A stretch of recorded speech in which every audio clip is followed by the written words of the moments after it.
कल नॉमिनेशन खत्म हुआ है, आज आपने संकल्प पत्र जारी किया है, लेकिन इस दरमियान तृणमूल कांग्रेस की तरफ से एक वीडियो जारी किया गया है हुमायूं कबीर को लेकर, जिसपे कहा गया है कि भाजपा ने 1000 करोड़ रुपए हुमायूं कबीर को दिया है ताकि वोट का ध्रुवीकरण हो जाए। दो मुख्यमंत्री का नाम इसमें लिया गया, भाजपा का क्या कहेंगे?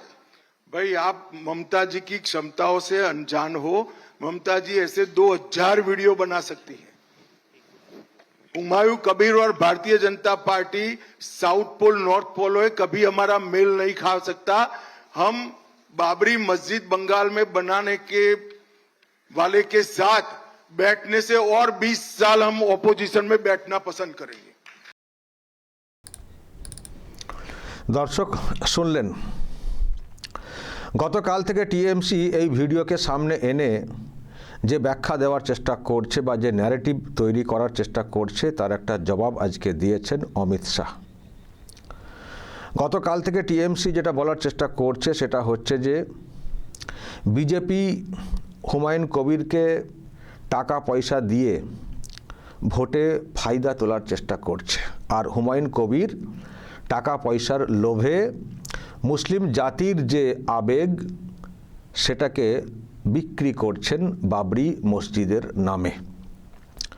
উনি মুসলিম জাতির সঙ্গে গাদ্দারি করছেন এই সব বলে গতকাল যেটা দেখলাম, বিশেষ করে ববি হাকিম, উনি শিরা ফুলিয়ে ফুলিয়ে অনেক দেগেছেন হুমায়ুন কবিরকে। তো আজকে যখন শাহ ওনাদের যে সংকল্পপত্র প্রকাশ সেটা আজকে ছিল, তো সেটা হওয়ার পরে যখন উনি প্রশ্ন উত্তর পর্বে ঢোকেন তখন এক সাংবাদিক এই প্রশ্ন করেছেন যে যেটা টিএমসি বলছে যে এই ব্যাপার টাকা পয়সা দিয়ে এই সব করা হচ্ছে, তো কি বলবেন, এবং সেখানে বিজেপির দুই মুখ্যমন্ত্রীর নাম উঠে এসছে, তো কি বলবেন।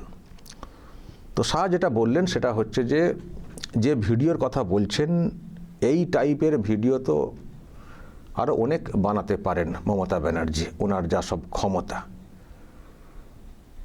ফলে এটা নিয়ে কেন প্রশ্ন করছেন, এটা যেন কোথাও একটা বলার চেষ্টা করলেন শুরুতে, এবং তারপরে যেটা বললেন সেটা হচ্ছে যে হুমায়ুন কবির এবং বিজেপি এই দুইয়ের অবস্থান তো ওই নর্থ পোল সাউথ পোলের মতো, মানে উত্তর মেরু দক্ষিণ মেরুর মতো, ফলে এক জায়গাতে কি করে আসতে পারে। আর যেটা বললেন সেটা হচ্ছে যে যে ব্যক্তি এই বাংলাতে বাবরি মসজিদ তৈরি করছেন তার সঙ্গে বসার থেকে তো বিরোধী আসনে 20 বছর বসা উত্তম। যে ব্যক্তি বাংলাতে বাবরি মসজিদ তৈরি করছেন তার সঙ্গে বসার থেকে 20 বছর বিরোধী আসনে বসা ভালো, এটা হচ্ছে ওনার বক্তব্য। ফলে যে কথা টিএমসি বলার চেষ্টা করছে তার কোনো ভিত্তি নেই, কোনো যুক্তি নেই, ভিত্তিহীন যুক্তিহীন। আর যে ভিডিও বলছেন এই ভিডিও তো এরকম ভিডিও প্রচুর তৈরি করতে পারে, এই শাসক এইরকম ভিডিও প্রচুর তৈরি করতে পারে। মমতা ব্যানার্জির ক্ষমতা এই বিষয়ে অসীম, এটা কার্যত বোঝানোর চেষ্টা করেছেন। ফলে এইসবের কোনো মূল্য নেই, কোনো যুক্তি নেই। যে ন্যারেটিভ তৈরি করার চেষ্টা হচ্ছে যুক্তিহীন ভিত্তিহীন, এটা উনি কার্যত বুঝিয়ে দিয়েছেন। অর্থাৎ এই বিষয়ে ওনার সামনে প্রশ্ন রাখাতে উনি সেই প্রশ্নকে কার্যত ফুঁ দিয়ে উড়িয়ে দিয়েছেন, পুরোপুরি অস্বীকার করেছেন। এবার দর্শক আপনাদের যদি কিছু ব্যাখ্যা থাকে বলবেন, যেটা টিএমসি বলার চেষ্টা করছে যে বিজেপি টাকা পয়সা দিয়েছে বা হুমায়ুন কবির বিজেপির থেকে টাকা পয়সা নিয়েছেন, বলবেন আপনারা, আপনাদের যা মতামত সেটা আপনারা রাখবেন। তবে দর্শক, আমি যেটা গতকাল থেকে বলে আসছি সেটা হচ্ছে যে হুমায়ুন কবিরের বিরুদ্ধে একটা গভীর ষড়যন্ত্র হয়েছে, গভীর ষড়যন্ত্র।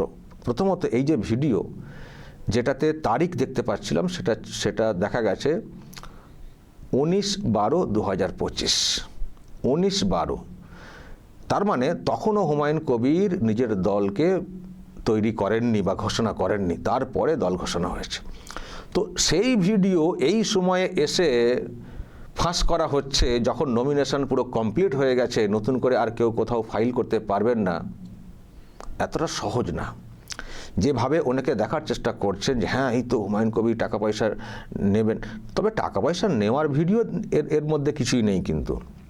আর 19/12 মানে তখন ওনার দলই ঘোষণা হয়নি, তখনকার বক্তব্য কীভাবে তুলে ধরার চেষ্টা হচ্ছে এবং এটাকে এত গুরুত্ব দেওয়ার চেষ্টা হচ্ছে টিএমসির তরফ থেকে, আমি তো এর কোনো ভিত্তি খুঁজে পাচ্ছি না। তো যাই হোক, যেটা বিষয়টা হচ্ছে যে আমি যেটা বলতে চাইছি যে তখনকার ভিডিও এই সময় এসে ফাঁস করা হচ্ছে যখন আর নতুন করে কেউ নমিনেশন করতে পারবেন না, এখানেই হচ্ছে প্রথম সন্দেহ যে তার মানে এটা একটা গভীর চক্রান্ত ষড়যন্ত্র হতে পারে। আর হুমায়ুন কবির যেটা বলার চেষ্টা করেছেন যে এটা সত্য না, এটা এআই দিয়ে তৈরি করা, এবং চ্যালেঞ্জ করেছেন এবং বলেছেন প্রমাণ করতে না পারলে আমি কিন্তু সব মানহানি মামলা করব, কুণাল ঘোষ সহ অনেকের বিরুদ্ধে উনি বলেছেন।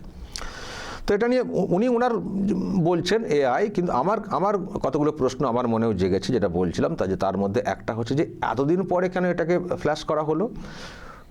এটা তো 19-12, তখন তো মানে পুরো ক্ষমতাই মমতা ব্যানার্জি, তার হাতে পুলিশ, সব কিছু তার হাতে। তো এই রকম একটা চক্রান্ত হচ্ছিল, তো ওনার বিরুদ্ধে কোনো ব্যবস্থা নেওয়া গেল না সেই সময়ে।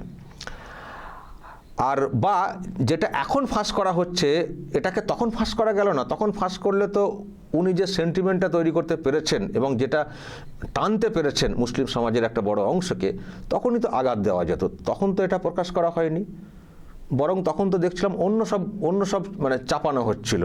ওনার জামাইকে ধরে টানাটানি, কেস টেস দেওয়া, ওনার ওয়াইফকে ডাকাডাকি।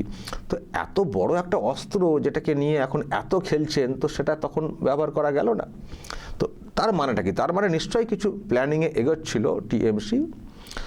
তো সেটাই এখন হয়েছে। এখন এটাকে নিয়ে একটা অন্য রকমের ন্যারেটিভ তৈরি করার চেষ্টা হচ্ছে, যাতে করে বিজেপির যোগ, বিজেপির কতটা কি হলো সেটা না, মানে বিজেপির ডাইরেক্ট যে বেনিফিট সেটা কতটা কি হলো সেটার থেকেও হুমায়ুন কবিরকে দেগে দেওয়া গেলে হুমায়ুন কবির যে ভোটটা টানছিলেন সেটাকে আটকানো যাবে, সেই ভোটটাকে আটকানো যাবে। কারণ উনি যে ভোটটা টানছিলেন সেটা কিন্তু টিএমসির ভোট, তো সেটাকে রোখা যাবে। এটা হচ্ছে ওনাদের মেন ফায়দার জায়গা।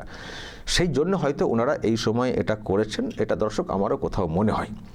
কিন্তু কি হলো তাতে? আমি দর্শক আজকে সকালেই একটা ভিডিও করেছি, যারা দেখেননি দেখে নেবেন। আজকে সকালের আগে ভোরের দিকে একটা খবর এসেছিল যে এই ভিডিও সামনে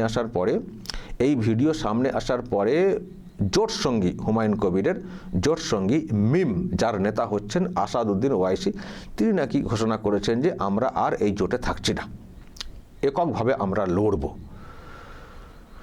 আমি তার ব্যাখ্যাও দিয়েছি যে এখন আর এককভাবে কি করে লড়বেন, নমিনেশন তো সব কমপ্লিট হয়ে গেছে। এবার হুমায়ুন কবির যেখানে প্রার্থী দিয়েছেন সেখানেও যে আপনারা প্রার্থী দেবেন, আর কি করে দেবেন? নমিনেশন তো কমপ্লিট হয়ে গেছে। বরং আপনারা এই সময় এই যে সরে গেলেন, এটা কার্যত টিএমসির যে দাবিটা সেটাকে মান্যতা দিয়ে দিলেন। জোটসঙ্গী হিসেবে লড়তে এলেন, এমন একটা সময় আপনারা সরে যাচ্ছেন যাতে আপনাদের খুব বেশি ফায়দা হওয়ারও সুযোগ নেই, কারণ যেহেতু নমিনেশন কমপ্লিট হয়ে গেছে। তো এতে জানি না আপনাদের কি সুবিধা হবে, কিন্তু আপনারা সরে গেলেও, আমি যেটা বলেছি যে মিম সরে গেলেও মুসলিম সমাজ যে অংশটা হুমায়ুন কবিরের সঙ্গে থাকছিল তারা কিন্তু সরছে না। আমি তার একটা ভিডিও দর্শক আমি দেখিয়েছি সকালের আমার যে রিপোর্ট, সেখানে গত রাতের ভিডিও। গত রাতে মানে কালকে তো দিনের বেলায় তো এইসব হয়েছে, তারপরে যখন হুমায়ুন কবির গেলেন একটি জায়গাতে প্রোগ্রাম করতে, সেখানেও যে লোক সংখ্যা হয়েছে আমি দর্শক সেটা দেখিয়ে বলেছি যে মিম সরে গেলেও মুসলিমরা কিন্তু সরছেন না এখনও হুমায়ুন কবিরের কাছ থেকে। আমি দর্শক এখন আরও একটা ভিডিও দেখাবো, আজকে যেটা হয়েছে বীরভূমের রামপুরহাট সম্ভবত, সেখানে আজকে যখন হুমায়ুন কবির গেলেন, নামলেন, দেখবেন সেখানের ভিডিও কত তাকে ঘিরে, এবং তাকে ঘিরে কি উচ্ছ্বাস দেখবেন, দেখুন একটু।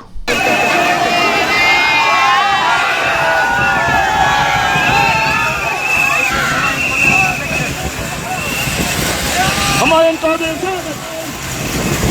হুমায়ুন কবির স্বাগত, হুমায়ুন কবির স্বাগত, হুমায়ুন কবির স্বাগত, হুমায়ুন কবির স্বাগত।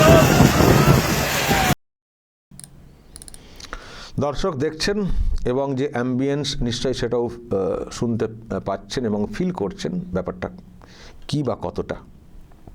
তো তাহলে এটা কি হলো? গতকাল থেকে তো হুমায়ুন কবির গাদ্দার, মুসলিম সমাজের সঙ্গে গাদ্দারি করছেন বলে ভিডিও দেখাচ্ছেন, কত কি বলছেন সোশ্যাল মিডিয়াতে। আপনাদের যারা সব ডিজিটাল যোদ্ধা আছেন তাদেরকে দিয়ে তো অনেক কিছু করালেন, কিন্তু হুমায়ুনের কাছ থেকে মুসলিম সমাজকে সরাতে পেরেছেন কি? আমি একদিনের রিপোর্টটা বলছি, সরাতে পেরেছেন কি? এটা তো টাটকা বিষয়। গতকাল করেছেন, একেবারে হৈ হৈ করে, রই রই করে সব ছড়িয়েছেন, মিডিয়াতেও খবর হয়েছে, সোশ্যাল মিডিয়াতেও কত কি করা হলো, আপনারাও সব কত কি বললেন, কিন্তু তার রেজাল্ট কি হচ্ছে? মিমো সরে গেছে, কিন্তু তারপরেও রেজাল্ট কোথায়? তারপরেও তো দেখতে পাচ্ছি হুমায়ুন কবির আজকের দিনে উনি যখন গেছেন একটি জায়গাতে, সেখানেও ওনাকে ঘিরে একটা বিরাট একটা উচ্ছ্বাস। তাহলে এটা হলো কি? আমি দর্শক যেটা কোথাও মনে করছি, মানে আমার মধ্যে একটা ভাবনা এসছে, সেটা হচ্ছে যে এটা দেখবেন হয়তো টিএমসির কাছে আরও হিতে বিপরীত হতে পারে। যদি মুসলিম সমাজের মানুষ এটা বুঝে যান সকলে যে হুমায়ুন কবির যেহেতু আমাদেরকে নিয়ে একটা নতুন শক্তিকে ঐক্যবদ্ধ করার চেষ্টা করছিলেন, এবং সেটা দেখতে পেয়ে বা তাতে তাদের ক্ষতি বুঝতে পেরে জাস্ট তার বিরুদ্ধে একটা ষড়যন্ত্র করা হয়েছে, যদি এটা বুঝে যান মুসলিম সমাজের এই অংশটা বা মুসলিম সমাজ, তাহলে কিন্তু যে ক্ষতিটা এর আগে পর্যন্ত হয়েছিল মুসলিম ভোট ব্যাংকে টিএমসির, দেখবেন তার থেকে আরও অনেক বেশি ক্ষতিগ্রস্ত টিএমসি হবে। দেখবেন এরপরে কিভাবে আরও সিম্প্যাথি আদায় করে নেবেন হুমায়ুন কবির। যে আমি হুমায়ুন কবির যেটা উনি করছিলেন বাবরি মসজিদ বা ইত্যাদি, তো এটাতে একটা বার্তা যাবে যে ওই ব্যক্তি একটা এই রকম চেষ্টা করছিলেন, আর দেখুন সেই চেষ্টা করতে গিয়ে কিভাবে তাকে ফাঁসানো হলো, কিভাবে তার বিরুদ্ধে চক্রান্ত হলো। নিজেরা পলিটিক্যালি পারছেন না, সেই জন্য এই টাইপের একটা ষড়যন্ত্র করে হুমায়ুন কবিরকে দেখে দিয়ে মুসলিম সমাজ যেভাবে ঐক্যবদ্ধ হচ্ছিল শক্তি সঞ্চয়ের জন্য, মুসলিম লিডারশিপের জন্যে, নিজেদের অধিকারকে বুঝে নেওয়ার জন্যে, তাকে খর্ব করার কীরকম চেষ্টা হয়েছে। এই বোধ, এই বোঝার যে বিষয়টা যদি মুসলিম সমাজে ঢুকে যায় পুরোপুরি, দেখবেন কি ক্ষতি হচ্ছিল টিএমসির, তার থেকে অনেক গুণ বেশি কিন্তু আরও ক্ষতি হবে এই ভিডিও প্রকাশ্যে এনে এই টাইপের ন্যারেটিভ তৈরি করার জন্য। দেখে নেবেন, আমিও নজরে রাখছি হুমায়ুন কবির যেখানে যাচ্ছেন গতকালকের পর থেকে, আমিও নজরে রাখছি। আমিও দেখতে চাই যে এই রকম একটা ন্যারেটিভ সেট করার পরে হুমায়ুন কবিরের যে আবেগ বা হুমায়ুন কবিরের যে গ্রহণযোগ্যতা বিশেষ করে মুসলিম সমাজে, সেটা আদৌ কমেছে কিনা, আঘাত পেয়েছে কিনা। কিন্তু এখনও পর্যন্ত গতকাল থেকে যা দেখতে পাচ্ছি দর্শক, আমার চোখে কিন্তু সেই রকম কমার বিষয় দেখতে পাচ্ছি না, বরং আমি বৃদ্ধি দেখতে পাচ্ছি, বাড়ছে দেখতে পাচ্ছি। সেই জন্যই বলছি এখনও ভোট হতে সময় বাকি আছে, বেশ কয়েকদিন বাকি আছে। যদি এটা হুমায়ুন কবির নিজেও বলার চেষ্টা করেন প্রকাশ্যে যে দেখুন আমি যেহেতু ঘুমটাকে হারাম করে দিয়েছি তৃণমূল কংগ্রেসের, তাই সেই জন্যে আমাকে কীরকমভাবে একটা দাগার চেষ্টা হচ্ছে বিজেপির কানেকশন এনে। আর বিজেপির লোকেরাও তো পরিষ্কার বলে দিচ্ছেন যে এটা একেবারে অসম্ভব। যিনি বাবরি মসজিদ করছেন তার সঙ্গে আমরা একসঙ্গে বসবো, এটা তো একেবারে অবিশ্বাস্য। তারাও সেদিক দিয়ে কাটছাট করে দিচ্ছেন। ফলে এই বিষয়টা যদি মুসলিম সমাজে এসে যায় না পুরোটা, দেখবেন আমি আবারও বলছি কি আবেগ দেখছিলেন, আজকে যে ছবি ধরা পড়েছে, আমার মনে হয় যত দিন গড়াবে ততই দেখবেন হুমায়ুন কবিরের প্রতি মানুষের, মুসলিম সমাজের বিশেষ করে কি আবেগ সামনে আসছে। আর যত এই আবেগ সামনে আসবে ততই দেখবেন যে ববি হাকিমরা গতকাল শিরা ফুলিয়ে অনেক কথা বলেছেন, তাদের কপালে দেখবেন এই ভাঁজটা আরও এরকম হচ্ছে, আরও কাছাকাছি ভাঁজ হচ্ছে দেখবেন। দর্শক বলবেন যা বলার, যা দেখছেন সেটা নিয়েও বলবেন, অবশ্যই বলবেন কমেন্ট বক্সে। নজর রাখবেন আরামবাগ টিভিতে।